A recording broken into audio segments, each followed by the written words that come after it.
నమస్తే అండి, నా పేరు doctor Pratyush, chief orthopaedic consultant in Pratyush's care orthopaedic centre.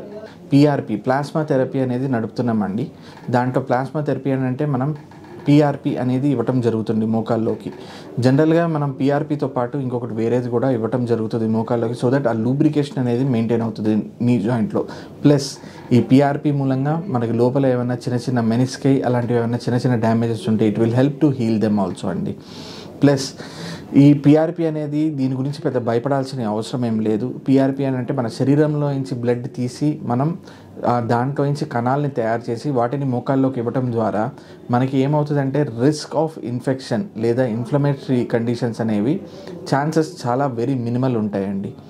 మూడోది మన కాండ్రల్ డిఫెక్ట్స్ అని అంటే ఇది మన మోకాల్లో ఫీమర్ దగ్గర ఇవి మన కాండ్రల్ అండి. రెగ్యులర్గా మనం మోకాలు స్మూత్గా రన్ అవటం కోసం వాడే కాండ్రమ్ ఇది. సో మోకాలు అరుగుదల ఉన్న వాళ్ళకి ఏమవుతుందంటే దీంట్లో డిఫెక్ట్స్ రావడం అనేది జరుగుతుంది. డిఫెక్ట్ మూలంగా ఈ సాఫ్ట్ లేయర్ అనేది పోయి మన ఎముక బయటికి ఎక్స్పోజ్ అవటం అనేది జరుగుతుంది. దీని మూలంగా ఏమవుతుందంటే కింద ఉన్న ఎముక పైన ఉన్న ఎముక రాసుకోవటం మూలంగా పెయిన్ ఎక్కువ అవుతుంది.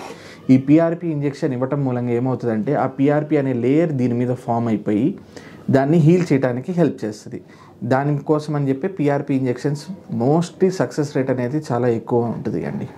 Thank you. ఈ వీడియో కనుక మీకు నచ్చినట్లయితే లైక్ చేసి షేర్ చేసి కామెంట్ చేయండి. మా ఛానల్ని సబ్స్క్రైబ్ చేయడం మాత్రం మర్చిపోకండి. Thanks for watching.